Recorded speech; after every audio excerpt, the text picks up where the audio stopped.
everyone, and welcome to another animated look back.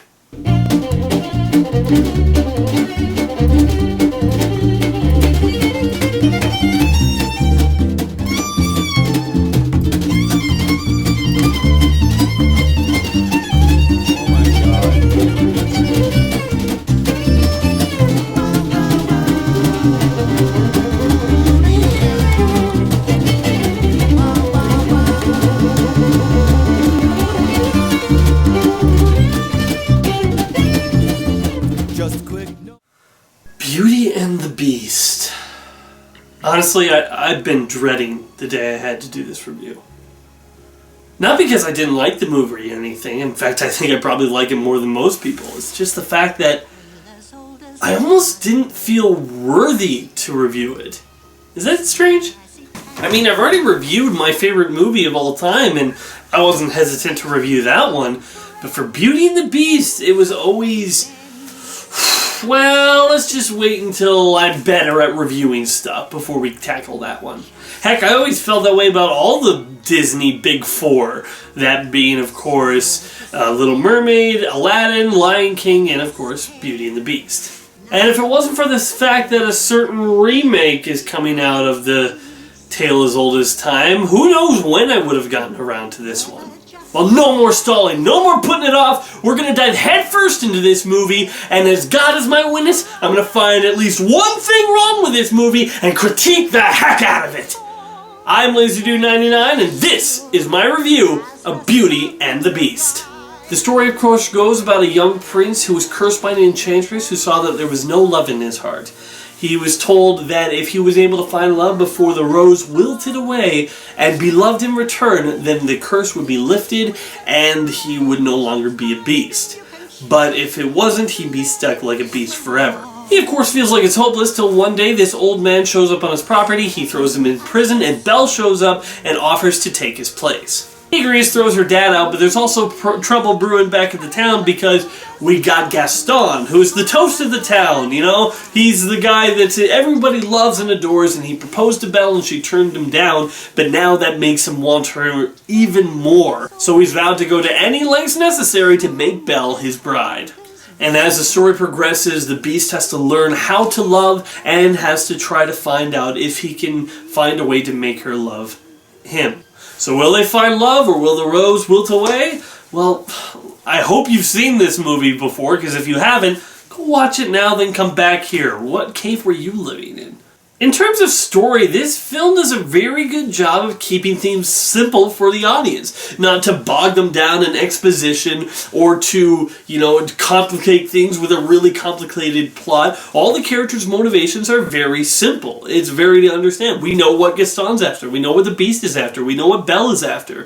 And we know what all the characters want and what they need. And it keeps you on its toes with its perfect pacing. I mean, almost every animated film or film in general, you can look at it and you say, well, okay, that scene's not necessarily needed, or it's unnecessary, or it's a little bit of a bore, or it's just a bogged down exposition. They could have cut that. Where with this film, honestly, I don't know what you would want to cut. I mean, honestly, I can't say that about a single moment in this film that says, oh, that's not needed, that doesn't need to be there, this should have been cut, this isn't funny. There's nothing like that in this film. And I think that's because this film makes its ideas and themes very simple for everybody to understand. But don't get me wrong, just because it's simple doesn't mean it's not deep. Just because they make the characters' goals and motivations simple does not make the film simplistic. So, let's talk about some of the characters. Let's start with the Beast, played by Robbie Benson. He is probably Disney's best version of the Disney prince ever. I mean, who can you say beats the Beast in terms of quality? I mean, he has funny lines. He's also terrifying at times. He's also sympathetic at times. He's also very, heroic at times. He's all around the best prince character in any Disney movie, I think. I mean, the Beast in the beginning of the movie starts out very beast-like. He's walking on all fours. He's barely wearing any clothes. I think he just has a pants and cape. And I think he's really given up on humanity and being humanity. He's truly embraced more of his beastly side, which leads him to rage out and, throw furniture. But I like that for the Beast because, starting out this total, inhuman creature who's totally given up on his human side. And then this is a moment where Belle says that she will take her father's place, where he's like, holy shoot, I might have a chance. I could actually do this. I can force this woman to stay here, and she might fall in love with me. We can break the curse. But of course, that's coming from an angle of someone who doesn't really understand what love is yet. When people want to point at some of the flaws of this film, they always say, oh, the Beast just, basically makes her his prison in her castle. I mean, that's awful, right? And I'm like, yeah, it's awful, and that's why it's so great. Let me explain. It's an awful thing to do, but why he does it is understandable, because he's a guy who's been turned into this beast for so many years, and he's trying to think things, like, hey, here's a chance, maybe I won't be able to stop it, but he's like, well, yeah, but she'll never love me if I just try to woo her normally, so I'll force her to stay here. Is it the wrong thing to do? Yes, but you gotta understand where he's coming from. He's a guy that doesn't really understand love yet, and he doesn't really understand sympathy, because he's still coming from that selfish nature that got him in trouble in the first place. Like, he makes Belle promise to stay so she can fall in love with him, but he doesn't really know how to react to people at this time. Because, it doesn't even dawn on him till after he's grabbed her father, thrown him in a carriage, and sent him away, where she's like, you didn't even let me say goodbye, and he's just like, oh, yeah, oh, okay, that was bad. That was bad. But whatever, let's move on to other stuff. And whenever he's faced with a situation early on where he doesn't get his way, or Belle's not doing what he wants to do, he just flips out in anger because he has no idea what that's like. I think it's really understandable for all of his servants to be terrified of him, because when he gets mad, he flips out and throws furniture around. What are all of his servants made out of? Furniture and cutlery and whatnot. So it's just whenever he grabs a chair and throws it across the room, I'm thinking, I wonder if that was the gardener. However, his transition is done really well, because he still doesn't think anybody can love him. Like when he looks in the magic mirror and he hears Belle say, oh, I don't want to have anything to do with him. What he's thinking is oh, I'm a beast, I'm ugly, I'm horrifying. Why would anybody ever want to love me? But what Belle is put off by at that point is not his looks, it's his anger and his temper and the way he treats her. And as the movie progresses, he slowly realizes how to love. I mean, it starts with him letting her help him, after he saves her from the wolves. It starts with that, and, he still has some a lot of learning to go, but after that moment they have together, where they both kind of save each other's lives, he starts to learn what love is and how to love. And then when he starts to actually care about her, he starts getting more into her interests. What does she like? What does she enjoy? And he starts spending time with her in that way and starts trying to get to know her on a personal level. And I think the reason that I'm really okay with him forcing her to stay is because he lets her go before they, are in love with each other. He's of course in love with her at that point, but he doesn't know if she's in love with him, and so he lets her go. And that is key, because if she said, I love you, while she was still technically his quote-unquote prisoner, he would never know if she actually loved him or if she was just settling for him, because she can't go out of the castle, so you know what, he's the only thing with two legs and doesn't look like a cutlery. But when he lets her go and she comes back to him, that shows that she really does care about him. And that she wasn't just, saying the nice things just so she could get out of the castle. His whole character arc is about being loved and learning to be loved. And I think that whole journey that they go through in this film is summed up perfectly in this one scene.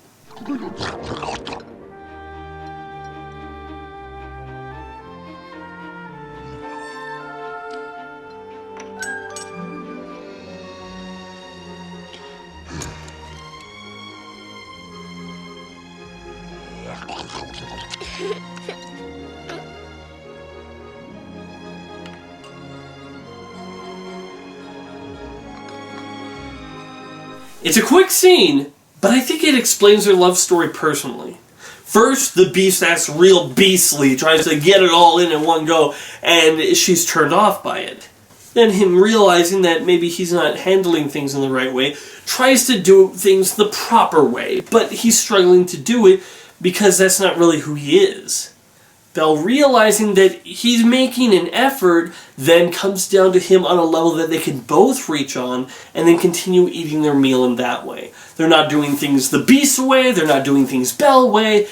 They're coming together on a level they can both work on together and moving forward with it. I think that beautifully sums up their whole relationship. It's subtle, but beautiful. I remember being confused as a kid on why the Beast didn't fight Gaston, at first. Why he didn't fight back till he saw Belle. And I didn't get it as a kid, but I get it now. In fact, it's tragically simple. He still feels like Belle was only with him because of the promise he made her say. He's like, well, now that I've let her go, there's no reason for her to come back. I know I've made the right decision, but, now that she can have any man out there, there's no reason she would ever want to have a man like me. And in that moment, realizing he's probably lost the only woman he will ever love, he's kind of like given up on life. He doesn't care if Gaston kills him. He doesn't care about all that because he feels like he's lost the love of his life forever. He feels like Belle's never coming back, and in his mind, why would she? After all the terrible things I said to her and did to her and yelled at her, and that she was a prisoner here, why would she ever want to come back to a man like me? I am a beast. And he loves her, but he just still can't see how she could ever love him. Even though he's made an effort to be good and to be kind and be thoughtful and be romantic, even though he's made an effort in all of those ways, he still doesn't see himself as someone who can be loved. So he thinks he's lost his woman that he loves forever and there's no real reason to go on living. Sure, it's a crappy thing to do to your servants who are probably all going to be torn apart then by all the townsfolk, but he was in love and it feels like he's just lost the love of his life forever. You can relate to a guy. Anybody who's been dumped can relate to anybody who's been in a love stupor where they just don't feel like moving. And it's only when Belle comes back where his hope is restored, where he realizes, wow, she really does care about me. It's not just an act. It's not just you were the only one there. She really does care about me. And that's when he gets this will to fight back. When you realize, okay, this girl that I cares about really cares about me. I'm going to take this guy down. Some people seem to have a design with the Beast when he turns human. They're like, well, that just doesn't look like how I thought the Beast would look like. Honestly, I don't really have a problem with it. I think the problem, if I can call it a problem, not really a problem, more like the thing that people actually have a problem with, is that we don't really get to see the Beast in the human. That came out wrong. We don't really see the human version of the Beast act like the Beast did, They do give him his eyes. He has the same eyes as the Beast, and that's a nice touch. But I think it would have been even just one little line. I'm not saying I wanted him to throw a tantrum or anything and say, "Get out!" or something like that. If he just had one line of something where he said something that the Beast would say, and maybe Belle tells him to, "Now, honey, calm down," or something like that. In the end, though, that's not really a problem with the film. That's a personal preference. I would like to have seen that in there. Is it necessary? Not really. The film still ends fine on its own. I just think it would have helped the disconnect between the human version of the Beast and the Beast version of the Beast. So that can't be the problem that I poke at in this movie. I think that's a personal preference thing. But don't mark my words, Disney. I will find the problem in this movie and exploit it like mad.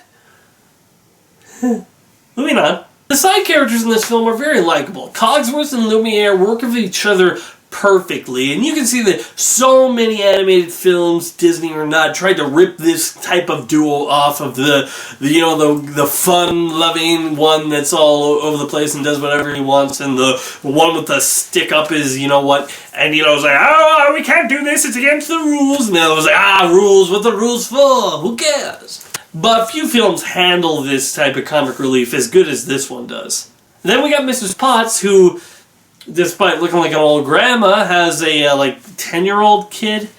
Actually, come to think of it, does Chip even remember what it's like to be a human? They've been like that way for a while, and I don't think he was conceived during the curse because I just don't know how that would work. But, he's been like that way for a while, and the song, Be Our Guest, says 10 years. I don't think Chip's any older than 10 years old. So, did the Enchanters transform a baby into a teacup?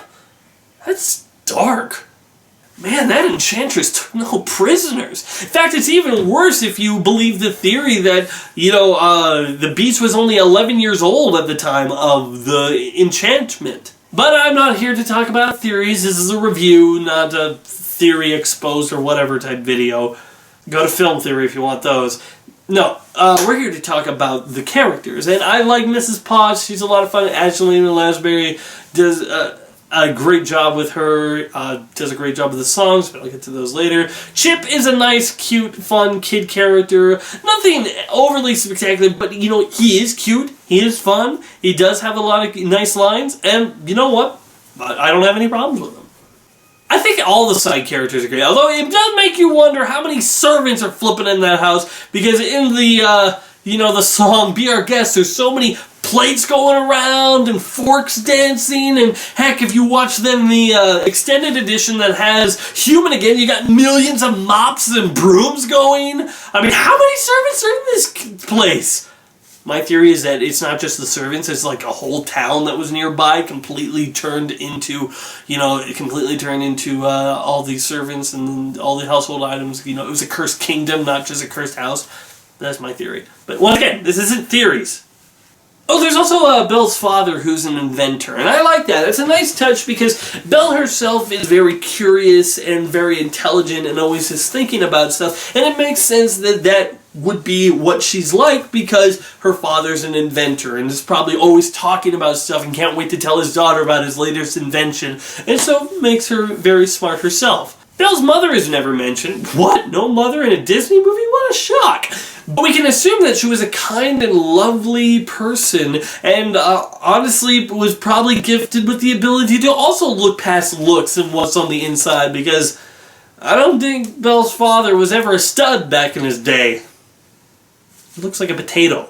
But her father is loving and caring and inventive and thoughtful and creative and a little odd, but that's what Belle is as well. However, if there's ever been one scene that I wanted to see in terms of Belle's father, it would be the scene where Maurice comes over for dinner, or maybe he's staying the night, maybe moves into the castle, and, he's just sitting with Adam, and they're just, Belle goes off to, go to the bathroom or something. They're just sitting there in awkward silence because they would have some stuff they need to talk about. No problem, Belle. We'll be fine. You do what you need to do.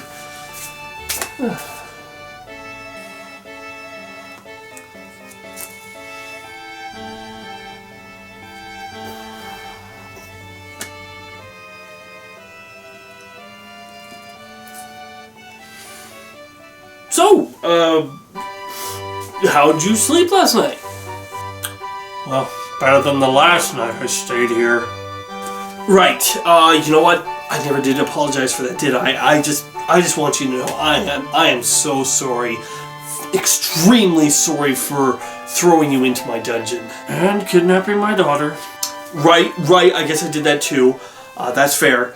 I'm also sorry about that, but you gotta know, I was cursed, and I didn't really know what to do. I didn't know how to express myself, or, how to get a woman, and, let's just say I wasn't looking best. And, but you know what? Your daughter changed me to my core and didn't just get me out of that fur coat. No, she changed me to my very being for everything I've done. I am sincerely sorry. Well, you do seem to really love her. You do make my Belle happy. So, apology accepted. Thank you, sir. You have no idea what that means to me and Belle. And I just, I'm so appreciative. If you hurt her, I'll kill you. What? Great soup, Mrs. Potts. You've done it again, you old scoundrel. Yes. Oh boy. Next we come to the villain of the piece, Gaston. I like Gaston, he was made to really reflect what all the other Disney princes were at the time. Strong, manly, and really has a boring personality. Well, maybe boring's not the word, it's more simple-minded. I mean, he thinks, hey, I'm the most handsome man in the village. Belle's the most beautiful woman in the village. we should get together. Unfortunately, I think we can track the origins of the cliche of the villain trying to marry the girl in animated movies back to this film, because it wasn't really that way in any of the Disney movies previously. I mean, the closest is, Eric being seduced by Ursula, but even then, it's not like she actually wants to marry Eric, she just doesn't want Eric to marry or fall in love with Ariel, so it's more of a play to keep her side winning, not that she actually cares about Eric or anything. Here, Gaston's only goal is to get with Belle. But after she rejects him, it's less about wanting something and more just wanting something that he can't have. As Gaston is used to getting whatever he wants. He's the toast of the town. Everyone loves him. They sing a whole song about how much they love him.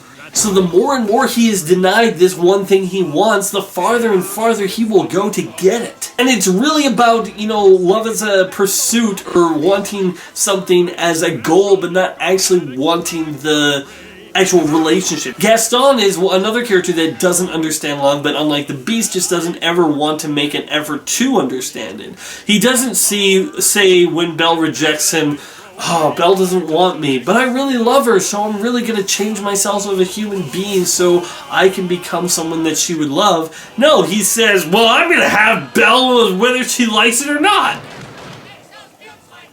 Which is kind of creepy if you think about it. But in the end, when he realizes that Belle won't marry him or won't have anything to do with him ever, it becomes less about wanting what he can't have and more just about revenge, destroying what she wants and loves. And maybe in his own sick mind he thinks, if I destroy the one she loves, then she'll have to come to me. Because that's how his mind works. It's like it just doesn't work on the same level as us. It works, his logic just is what he follows. He won't listen to any other reason and will only follow it.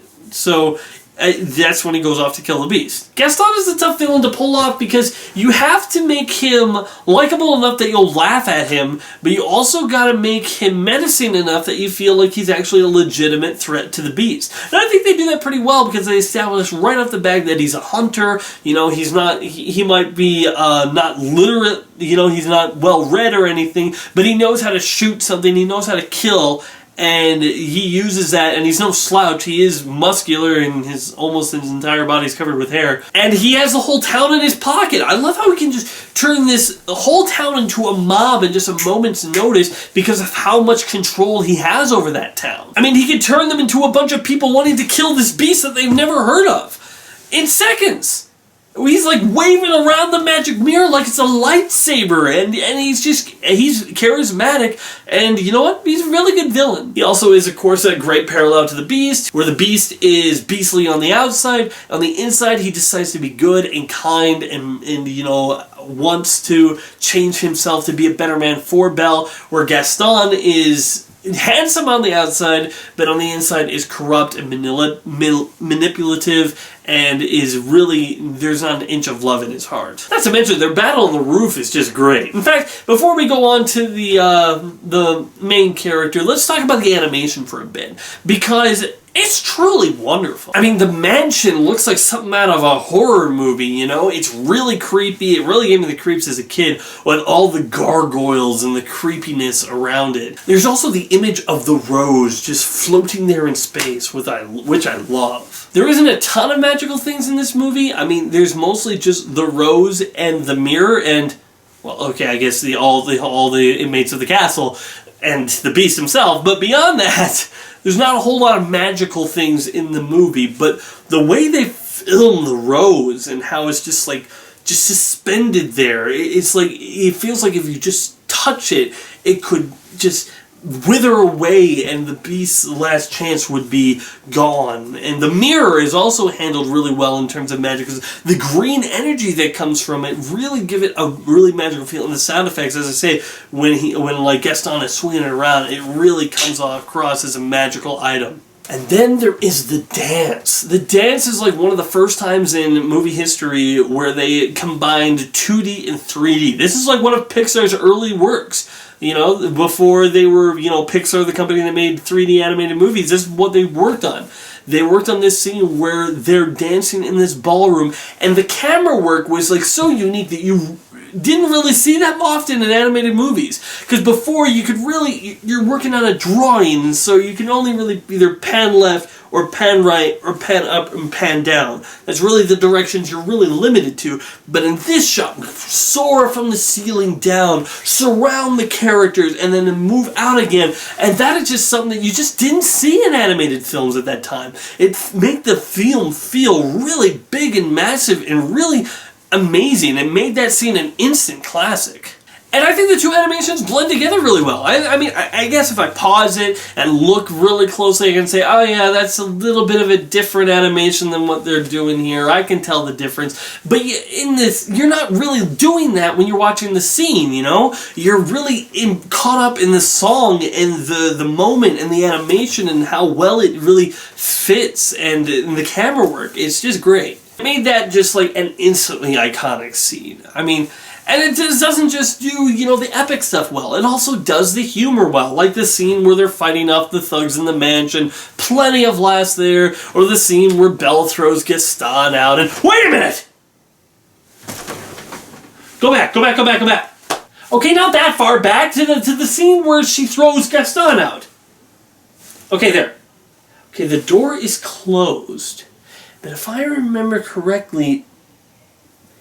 Go to the scene where Gaston just walks in. Okay.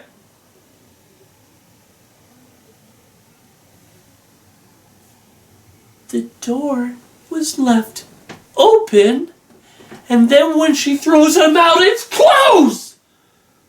Holy crap! I found it! I found the one mistaken Beauty and the Beast!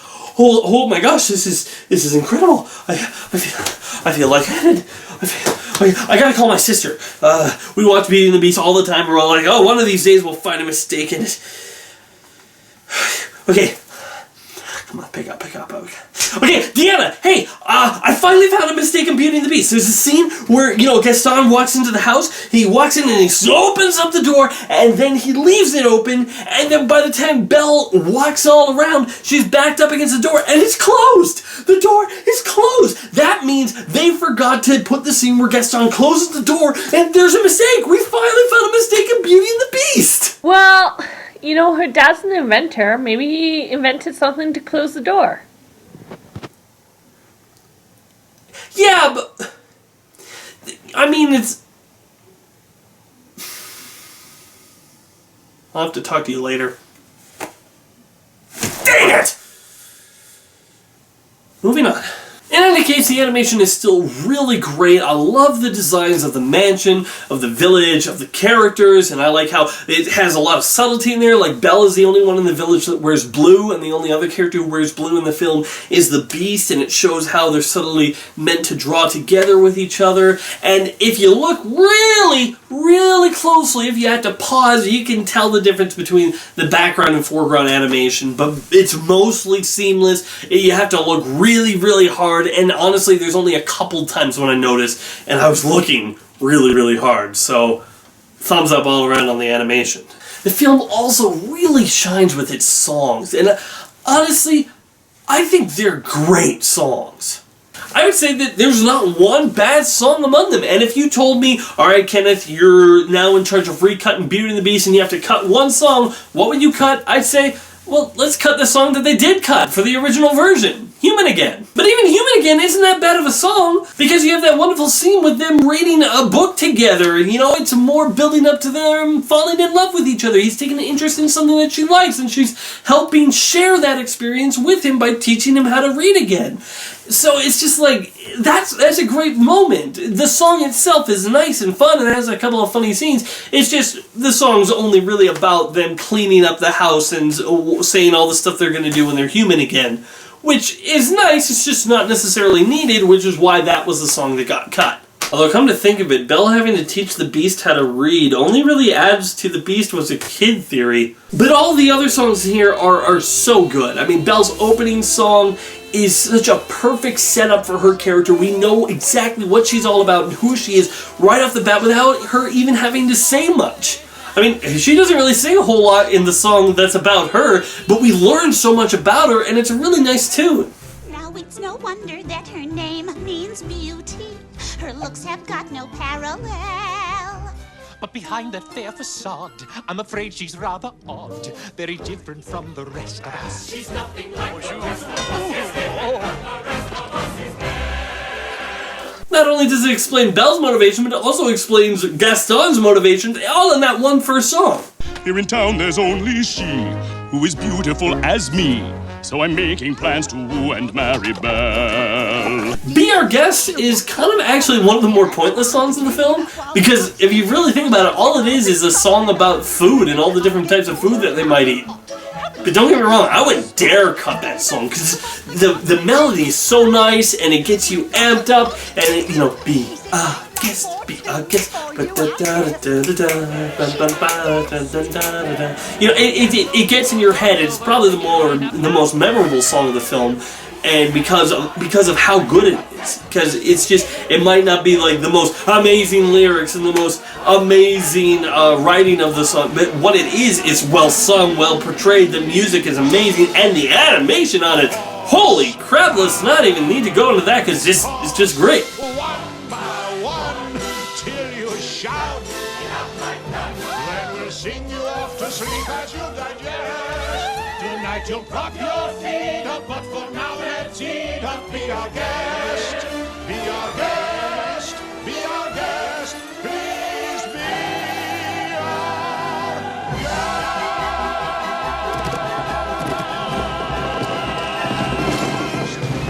Both Gaston's song and the Kill the Beast song are showing both sides of Gaston's character. One is the more jokey, jerky type side of Gaston, where he's saying, "Oh, I'm so good at all this stuff."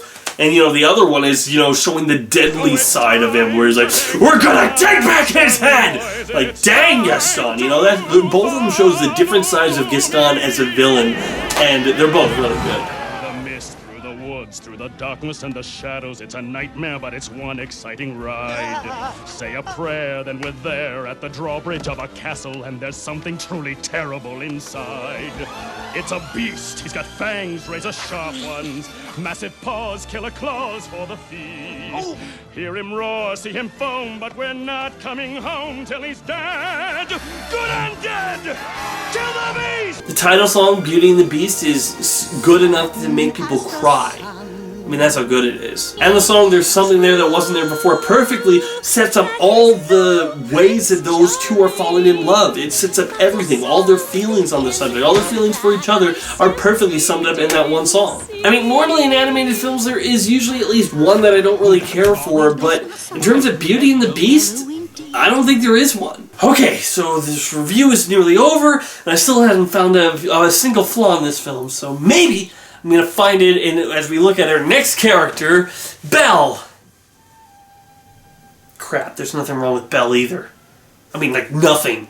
Belle is probably one of the best Disney main characters out there, ever. She's voiced by Paige O'Hara, and I think she's an improvement to every Disney princess before her, and you know what, still better than most of them after her. I mean, it's like, not to say that any of the other characters were bad, but, I mean, like, you look at Ariel. Ariel's a fun main character. She's lots of, she has a bubbly personality. She's very curious, very fun to watch, very entertaining. But then when you compare her to Belle, you're like, wow, Ariel risked her father and her entire kingdom just because she wanted to get with a dude who she only saw from afar.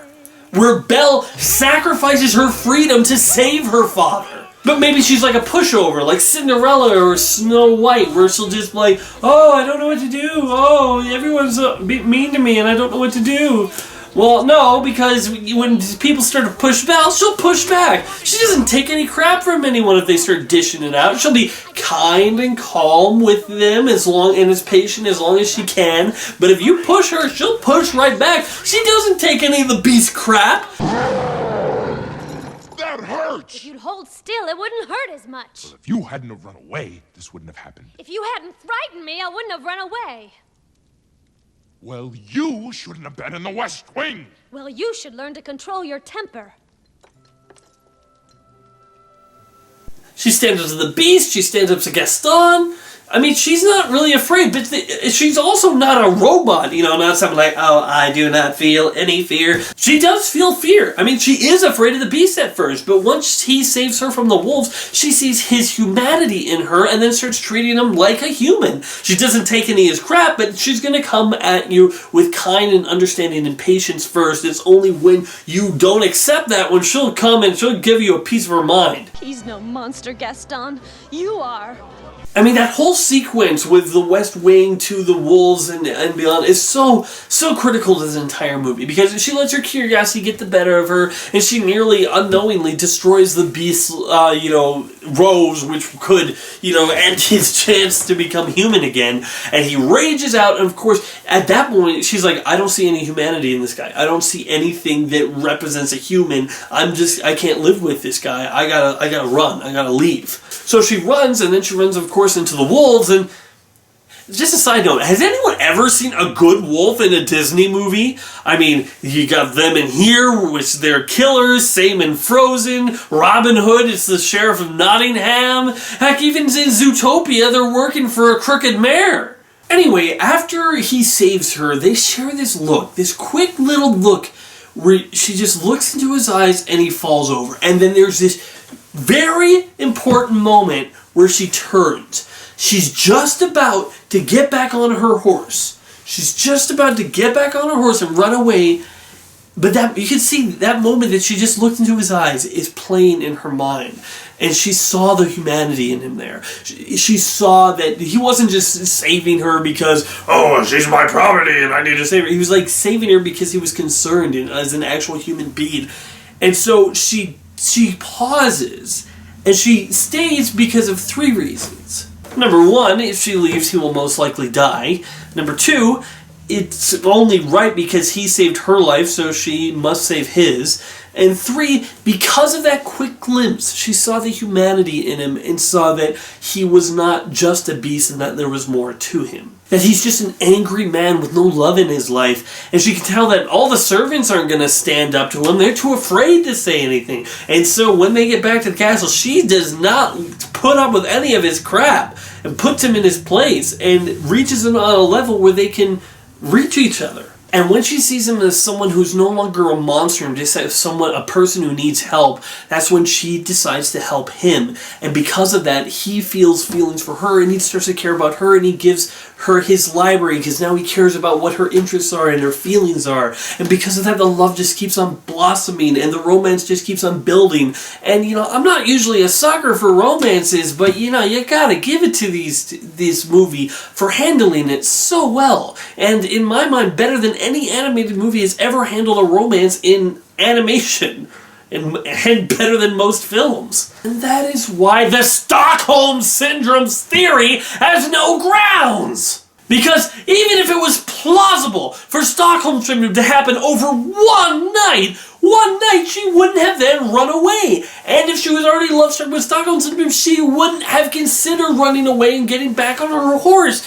And when she is given the opportunity later in the film, when the beast says, I release you from your promise, she does leave. If she had Stockholm Syndrome then, she wouldn't leave because she wouldn't be in her right mind.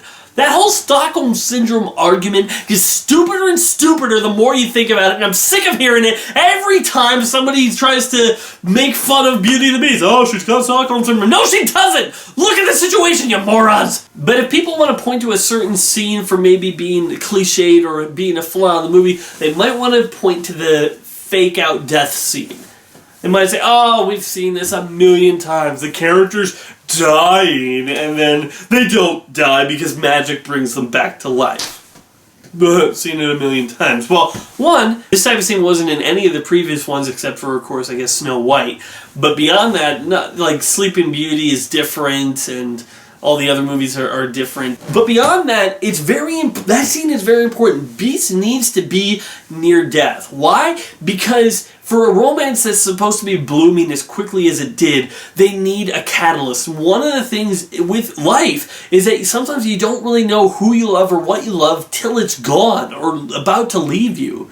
You know, you don't realize how much you care for something or for someone till it's about to be gone forever. And she thinks that the beast is dying in her arms, and she's finally come to grips with these feelings that we saw her feel early on that song. She's like, you know, it's a bit alarming, these feelings I'm feeling, but I don't really know what to make of them. And here they come to the forefront, and she's feeling all the emotions because she feels like she's going to be saying goodbye to this person that she's grown to care about. And in that moment, she realizes that she loves him and doesn't want to let him go. And so then she says, I love you. You can't die.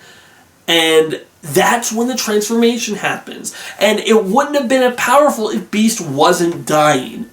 It wouldn't have worked because then it's like, what, you just realizing this now? What's the cause of that? But because the Beast is almost about to die, it makes sense why all these feelings are flowing through her and why she finally comes to grips with that she does love him. Plus, the way the film just builds it up with the music. I mean, I didn't even talk about this, but the score for this film is unbelievably impressive. It's a score that sticks with you in your mind, and it blends into the songs perfectly. And that transformation scene, the build-up just keeps going up and up and up and up. And the way it just happens, like da da da da da da. It's just so great. It's so great. It builds up perfectly. The animation on it is drawn incredibly, and I just couldn't love it anymore. I really couldn't. So, after all that being said, is there anything that I can point to being any slightly flawed in this film? One thing. And it's a tiny thing. But it's something that I notice the more I watch it. I used to think that since they didn't really say how long Belle and the Beast were living together in that castle, that it could have been a very long period of time. It could be 1 month, it could have been 2 months, it could have been, it could have been almost half a year for all I know. But there's one scene that just really, when I noticed it this time, I'm like, okay, that really cuts down the time frame. Maurice leaves to go find Belle the day that he's brought back. The night that the Beast and Belle are attacked by wolves, Maurice goes back on that night. And the song and everything else happens after that. So you gotta time how long Maurice was out in the wilderness looking for Belle by himself, and you have to take that into consideration of how long they had there at the castle together. I'm thinking, like, what, he didn't pack that much food, so he couldn't have been out for too long. A week? Maybe. Like, I'd say a month if you really stretch it. I mean, obviously he got lost when he went through the first time, so he wouldn't know exactly how to get there. Maybe he's wandering around. But I think that it wouldn't have been that hard. You know, it must not have been that hard for him to get into those woods. So it's just like a month at maximum. And I'm saying it feels more like it's supposed to be just a week. And that's not a lot of time for these characters to fall in love. But in the end, it's still a nitpick. I mean, really, the only plot hole that I've ever noticed in this film took me 27 years of my life to see it. And even that plot hole is technically, it's off screen, so it's in the realm of possibility. He could have been going to all these villages saying, oh, do you know where this beast is, where this castle is? Could have been going to other stuff. It's off screen, so even that is not really a big deal. It's a nitpick, and it's a small thing that I saw that's like, that doesn't add up 100% of what I thought it did. But as I say, it's the smallest nitpick, and that's the only thing I could say is wrong with this film, if you can even call it that. I mean, I love this movie. Even as a kid, when I was the type of guy that I wanted nothing to do with anything girly, you know? I was a man's boy. A boy's man. Whatever, you know what I mean? It's like, I didn't want anything to do with girl stuff. But whenever my sister put on Beauty and the Beast, I would be like, what's this? Beauty and the Beast. A girl's movie. Whatever. I mean, I guess I'll watch. I don't got anything else to do.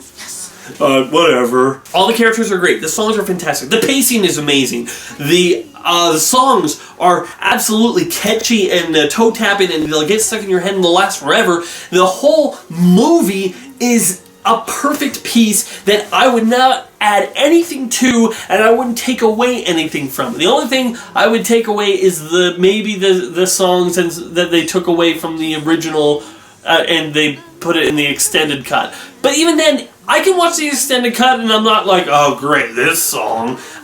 It's just something that isn't necessarily needed, but it still fits fine in the movie. There's nothing wrong with Beauty and the Beast. Nothing glaring, nothing that I can say, oh, that character's boring, this character isn't as good, that's not funny. I cannot say that there's anything wrong with Beauty and the Beast. The characters are great and you buy their romance fully. All the pacing is just so good and you never feel like there's a dull moment. What else can I say about this movie? I mean, I've used all of the syllables. Great, amazing, spectacular, perfect. I mean, it was the first animated film to be nominated for Best Picture. I mean, that alone back then was unheard of. People thought animated movies was kid stuff. Best Picture? Holy crap, that's about to turn some heads. And you know what? It did, and it's turned all the way around because I just can't stop looking at this film. So my final rating for Beauty and the Beast, it's my only second ever 10 out of 10. Well, I'm sorry for gushing on about this movie, guys. I really tried to find every little thing wrong with it, and I couldn't find any big thing at all.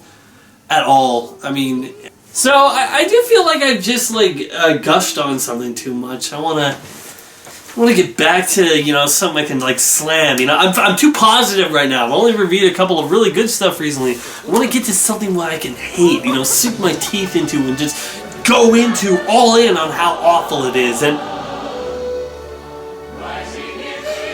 you know what they say, be careful what you wish for.